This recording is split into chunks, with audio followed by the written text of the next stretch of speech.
The mining station Kepler 7 hung in the cold darkness of space like a metal spider, its 8 arms reaching out to collect precious metals from the nearby asteroid field. Inside the main workshop, Ben Archer wiped grease from his hands with an old cloth. His brown hair showed gray streaks at the temples, and his face carried lines that spoke of hard years and difficult choices. Ben looked up at the massive engine he was repairing. The other miners called him the best mechanic in 3 systems, but they knew nothing about his past. To them, he was just a quiet man who fixed their equipment and kept to himself. "Hey Ben," called Maya from across the workshop. She was young, maybe 25, with bright eyes that still held wonder for space. "The comm system is acting up again. Can you take a look?" Ben nodded and put down his tools. "Sure thing. Probably just another loose connection." He walked through the narrow corridors of the station.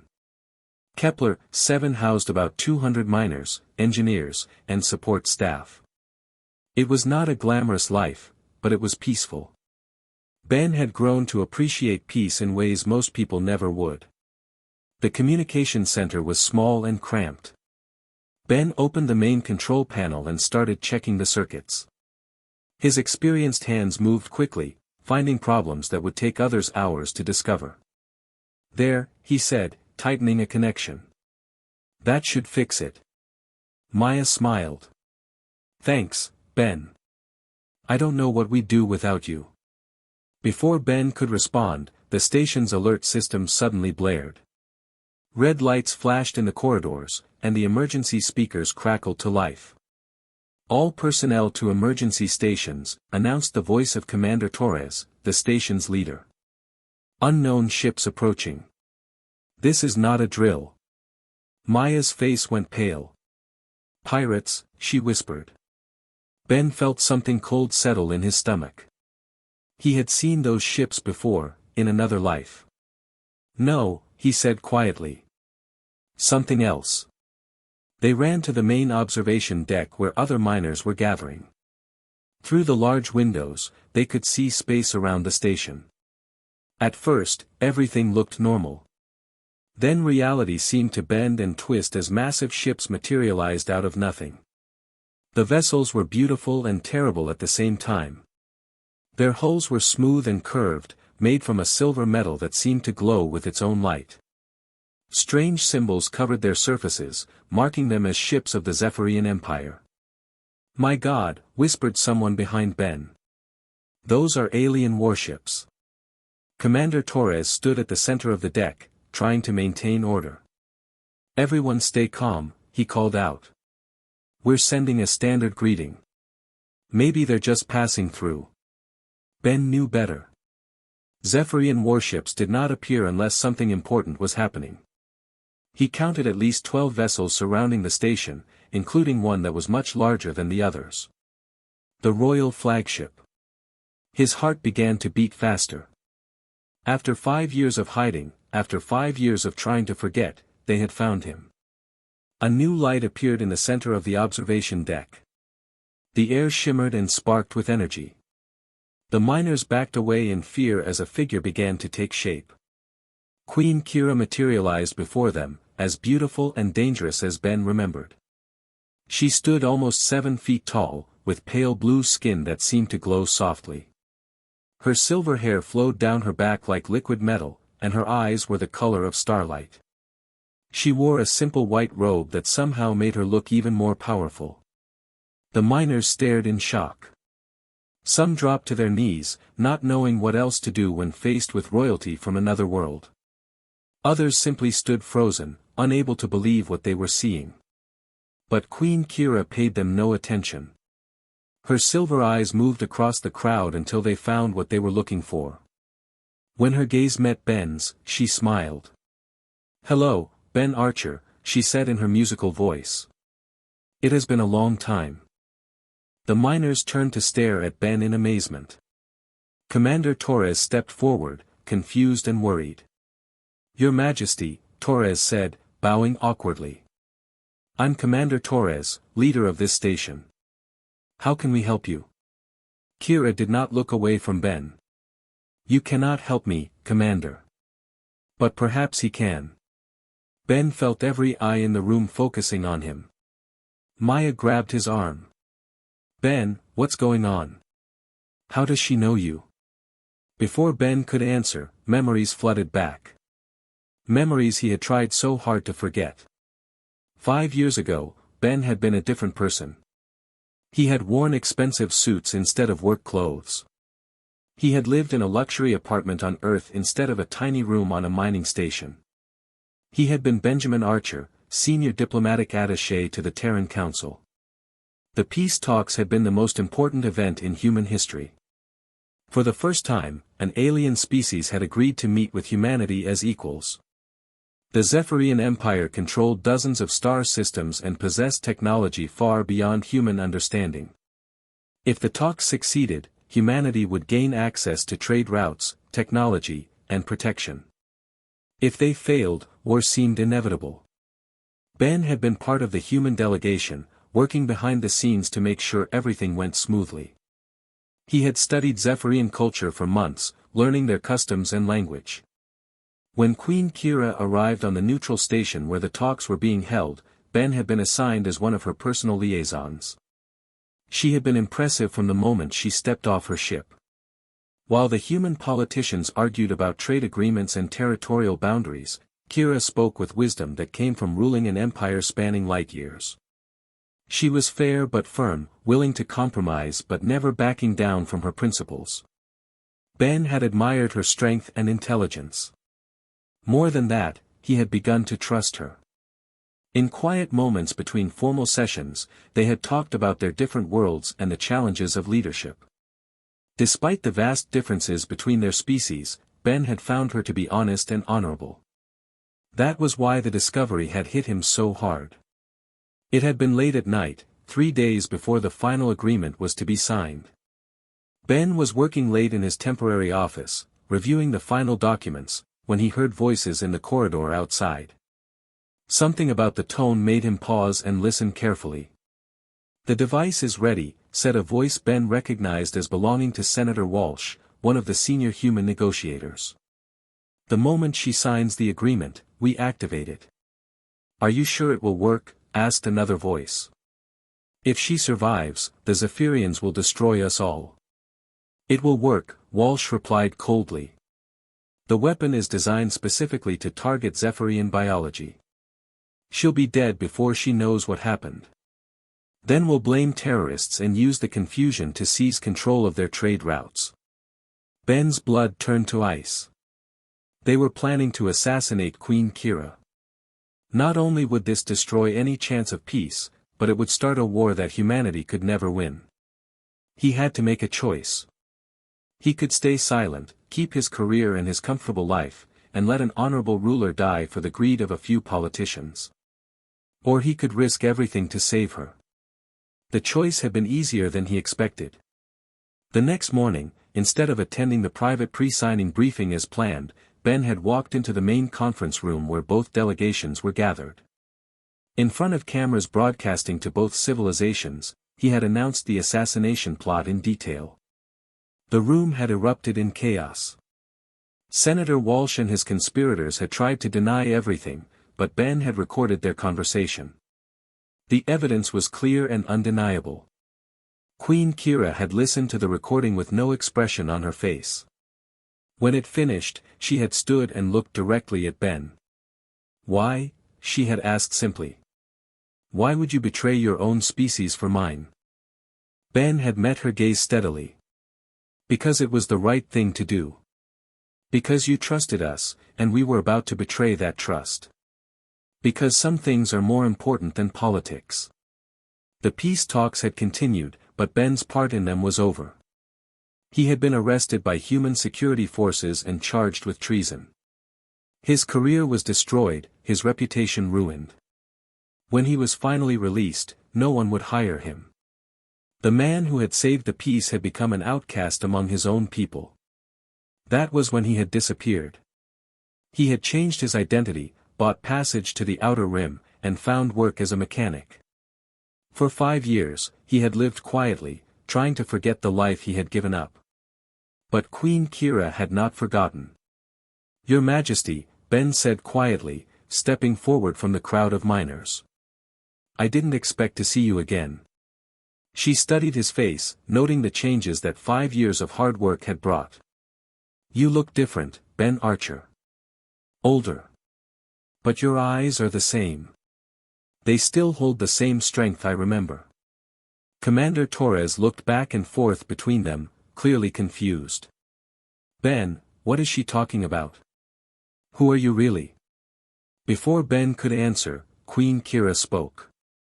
This man saved my life, Commander Torres. More than that, he saved both our civilizations from a war that would have destroyed billions of lives. He gave up everything he had to do what was right. The miners stared at Ben in amazement. Maya's grip on his arm tightened. Ben, she whispered. Is this true? Ben nodded slowly. It was a long time ago. A different life. Queen Kira stepped closer. It was not so different, Ben Archer. You are still the same man who chose truth over comfort, justice over safety. That is why I am here. What do you want from me? Ben asked. Kira's expression grew grave. To ask for your help once more. To ask you to risk everything again, for a cause even greater than peace between our peoples. Ben felt the weight of destiny settling on his shoulders once more. He had thought his days of galactic importance were over, that he could live out his life in quiet anonymity. But looking into Queen Kira's silver eyes, he realized that some people are never truly allowed to walk away from their calling. The other miners watched in fascination and fear as their humble mechanic faced an alien queen who commanded the respect of entire star systems. They could not understand how their quiet colleague had once stood at the center of interstellar politics, but they could see the truth in the way the two spoke to each other. What kind of help? Ben asked carefully. Queen Kira glanced at the watching crowd. Perhaps we should speak privately. Ben nodded. He turned to Commander Torres. Sir, would it be possible to use your conference room? Torres nodded quickly, still stunned by the revelation. Of course. This way, Your Majesty. As they walked toward the conference room, Ben felt the stares of his co-workers following him.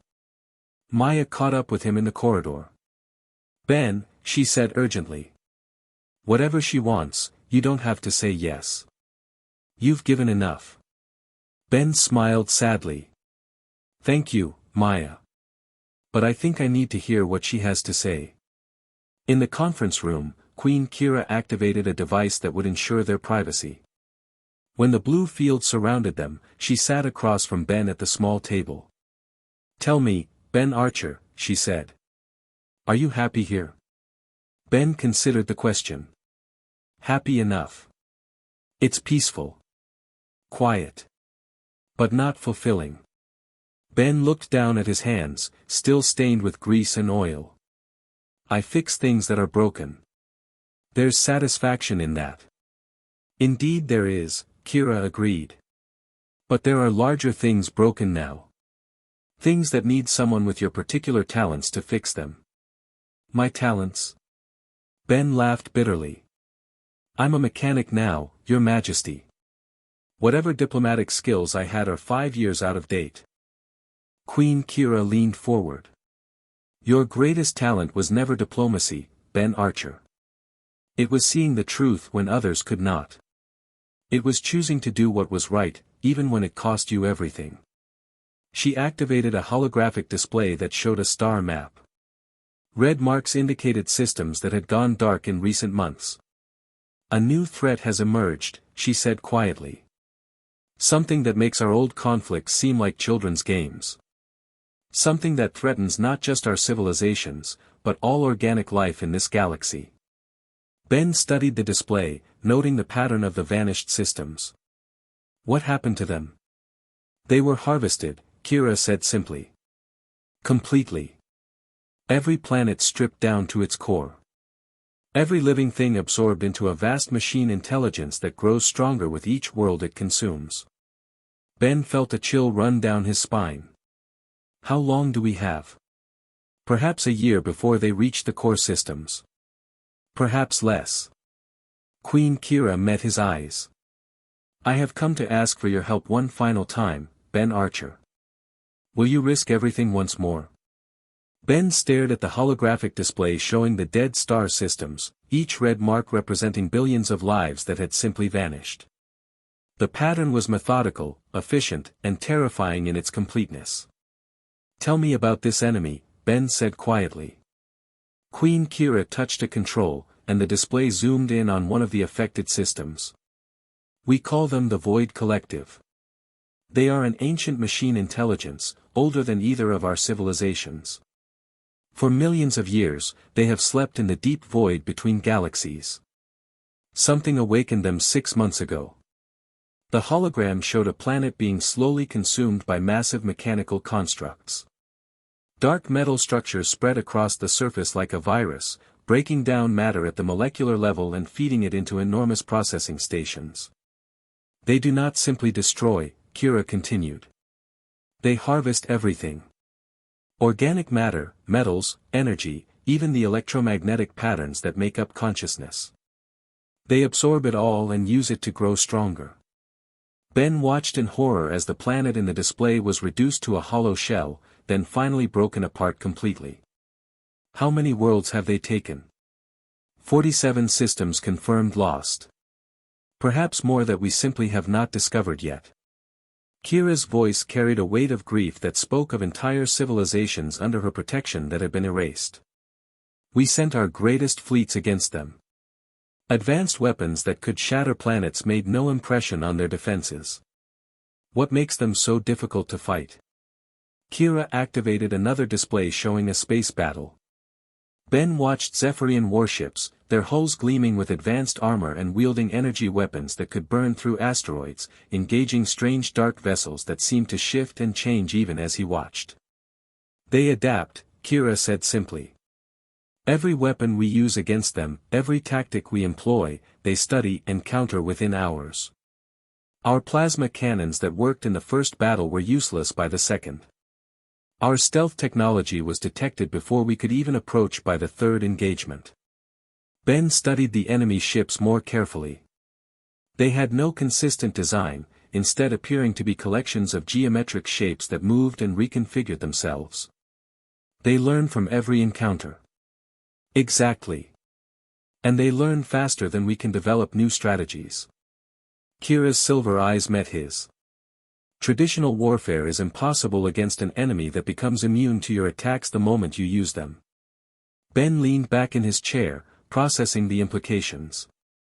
"How long before they reach human space?"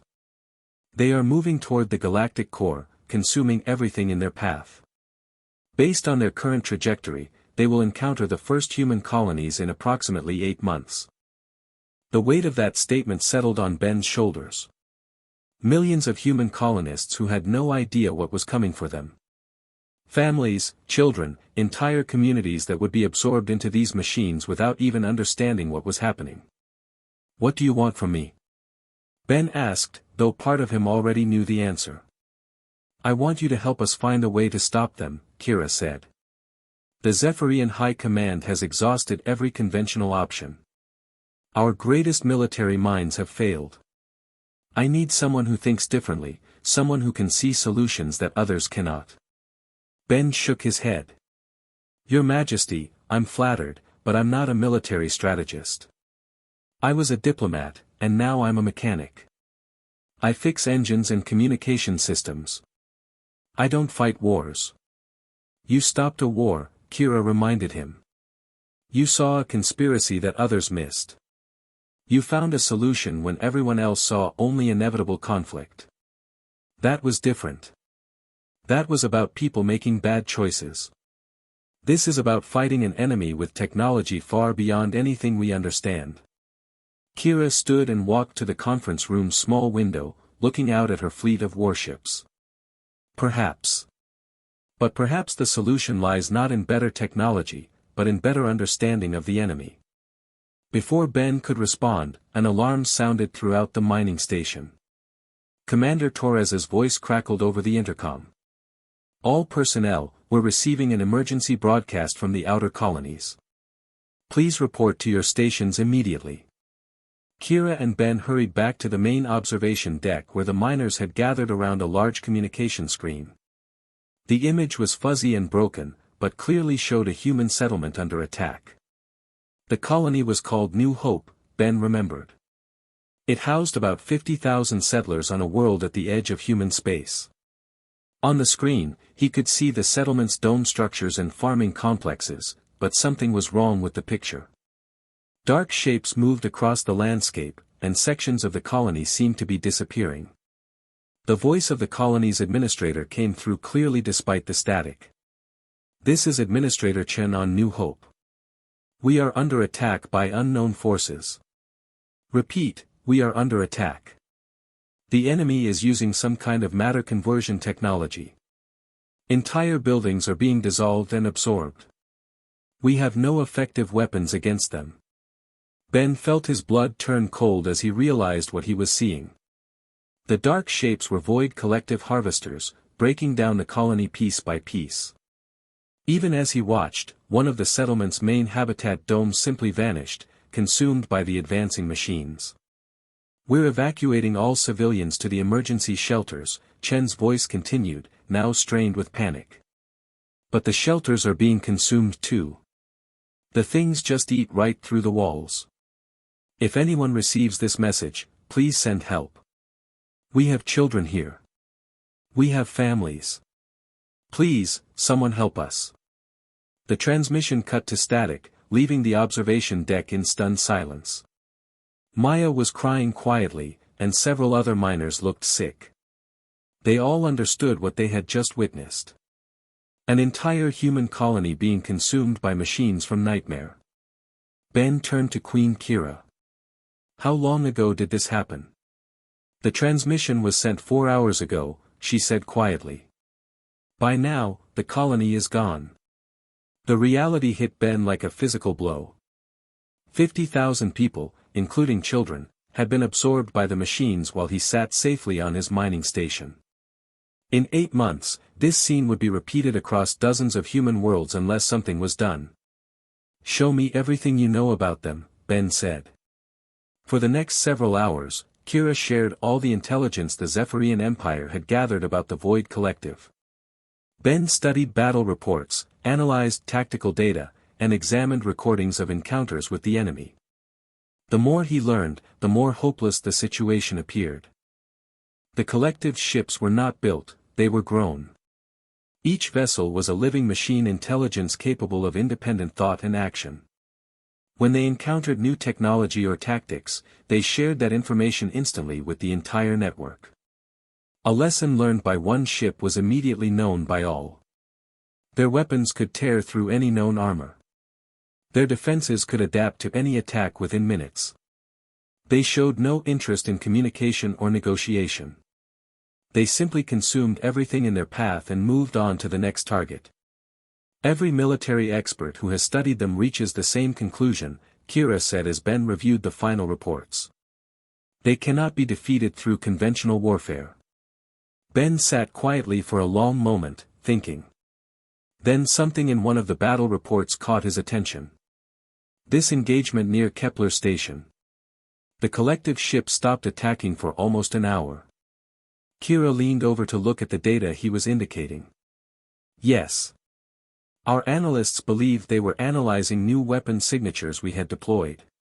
But look at the pattern," Ben said, pointing to the tactical display. "They didn't just stop to analyze. They started attacking their own ships." Kira frowned. "That is impossible. The collective operates as a unified intelligence. Not according to this data." For exactly 57 minutes, 3 of their ships fired on each other before returning to normal coordination. Ben looked up at her. "What if their greatest strength is also their weakness?" "What do you mean?" Ben stood and began pacing, his mind working through the possibilities. "They adapt by learning from every encounter and sharing that information across their network instantly. But what if that information was wrong?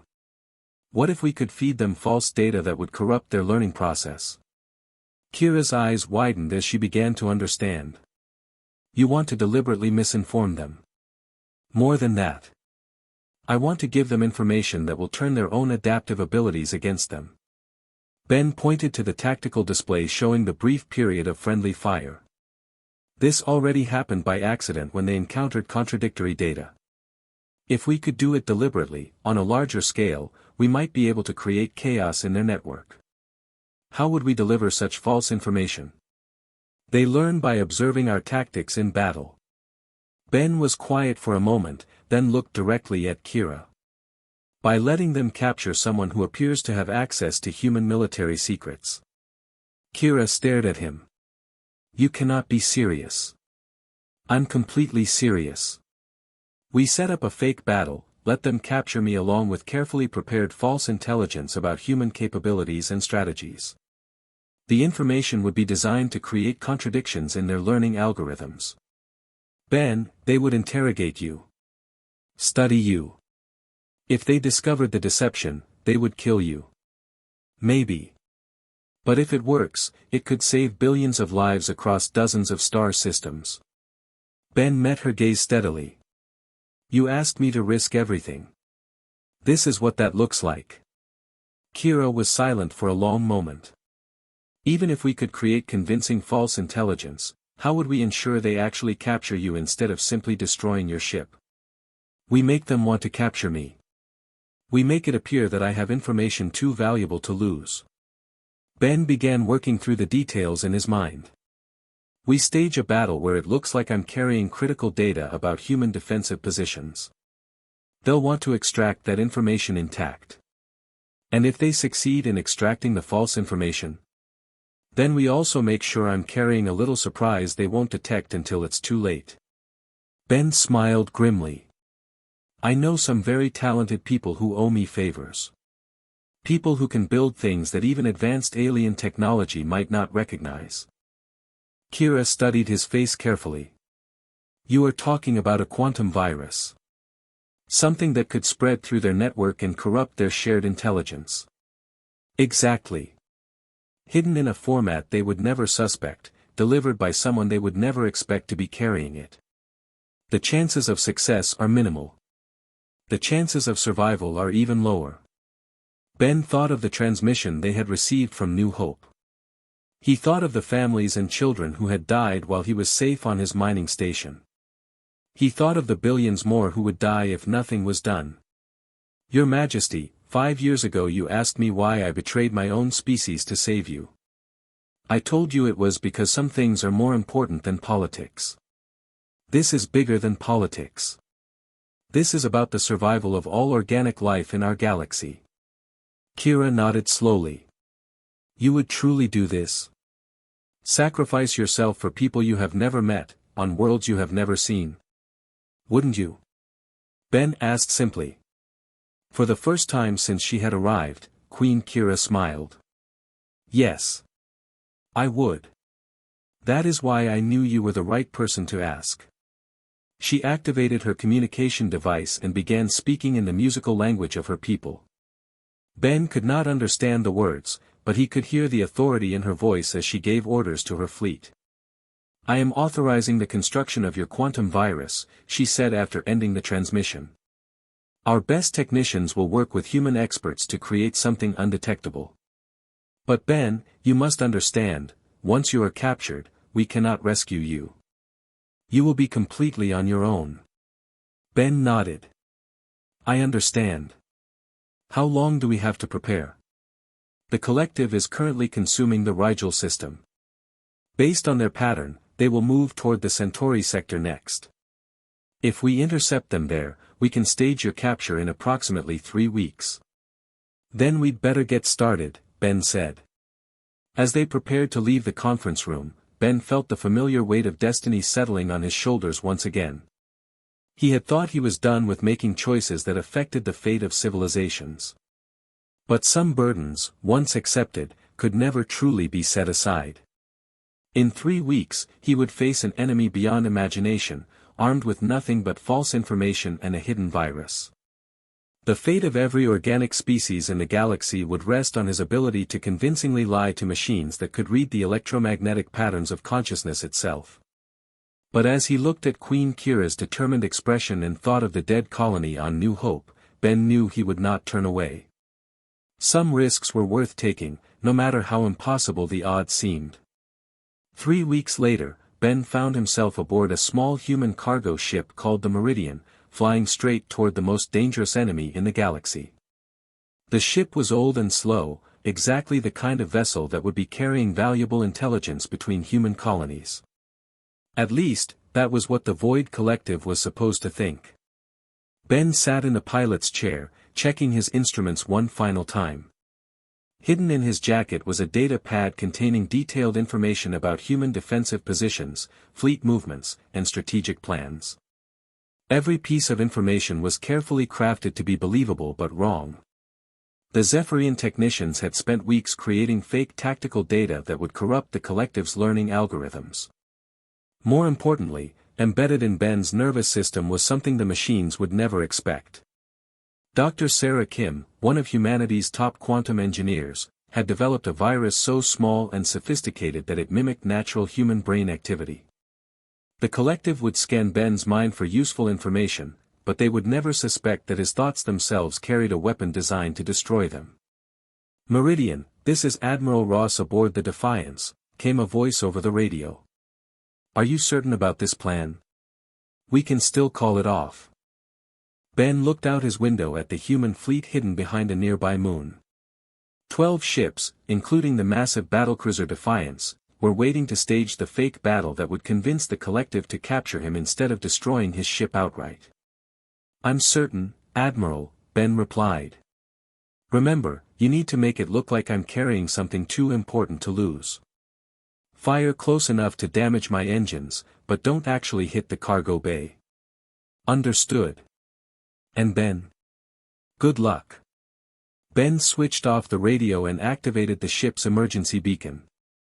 According to the plan, he was a courier carrying critical intelligence who had been discovered by a human patrol. Now he was broadcasting a desperate call for help while trying to escape with his valuable cargo. The Defiance and her escorts appeared from behind the moon, their weapons already charging. Ben pushed his engines to maximum power, but the old cargo ship was no match for military vessels. Plasma bolts flashed past his cockpit window, some coming close enough to make his hull groan with the heat. "Unknown cargo vessel, surrender your ship and prepare to be boarded," Admiral Ross announced over an open channel, making sure any listening Collective ships would hear the transmission. "Negative, Defiance," Ben replied, putting panic into his voice. "I'm carrying classified intelligence vital to the defense of the colonies. I cannot allow this information to fall into the wrong hands." Right on schedule, one of the escort ships scored a hit on Ben's engine compartment. The Meridian shuddered and began losing power. Ben activated the distress beacon and prepared for the next phase of the plan. Space in front of him began to twist and darken. The familiar sensation of reality bending announced the arrival of Void Collective ships. 3 of the massive dark vessels materialized out of the quantum void, their hull configurations already shifting to adapt to the new tactical situation. The human fleet immediately changed targets, turning their weapons on the Collective ships. But Ben knew the weapons would have no effect. The enemy had studied human plasma technology for months and had long since developed immunity to it. The Collective ships ignored the human attackers entirely. Their attention was focused on Ben's damaged cargo vessel, the ship that appeared to be carrying valuable intelligence. Tractor beams locked onto the Meridian, pulling it toward the largest enemy vessel. "Meridian, we're coming to get you," Admiral Ross called out over the radio. "Hold on, Ben." "Negative," Ben replied. "Get out of here while you can. Don't let them capture this intelligence." It was all theater for the benefit of the Collective, but Ben felt a real stab of fear as his ship was drawn into the belly of the alien vessel. The cargo bay around him was vast and dark, filled with geometric shapes that moved and reconfigured themselves like living metal. The air tasted of ozone and something else, something mechanical and cold. Figures emerged from the shadows as Ben's ship touched down. They were humanoid in shape but clearly artificial.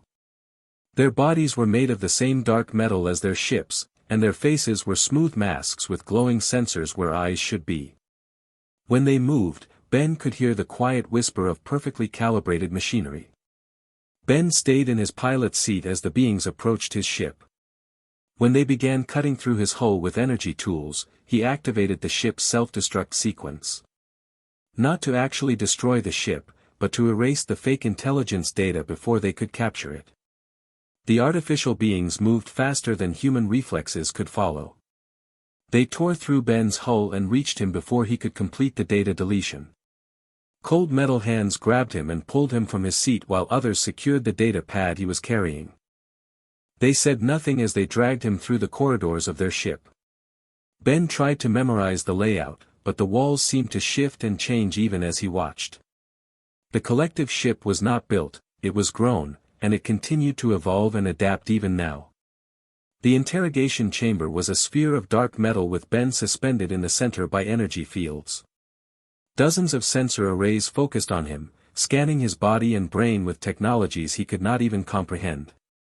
A figure materialized in front of him, taller than the others and more complex in design. When it spoke, its voice was like the sound of distant thunder. Human designation: Ben Archer. Former diplomatic attaché to the Terran Council. Current occupation: mechanical engineer. You carry intelligence regarding human defensive preparations. Ben tried to look frightened, which was not difficult given his circumstances. I don't know what you're talking about. Deception is inefficient, the figure replied. We have analyzed the data pad you attempted to destroy. It contains detailed information about human fleet positions, defensive strategies, and technological capabilities. You will provide verification of this data. This was the critical moment. Ben had to convince them that the false intelligence was real, while hiding the quantum virus embedded in his nervous system. I'm just a courier, he said. I don't know what any of that information means. Incorrect. Your brain patterns indicate advanced knowledge of military strategy and diplomatic protocols. You will cooperate with our analysis. Sensor beams focused on Ben's head, and he felt a strange tingling sensation as the machines began to scan his thoughts. The virus that Dr. Kim had implanted began to activate, hiding itself among Ben's natural brain activity while preparing to spread into the collective's network.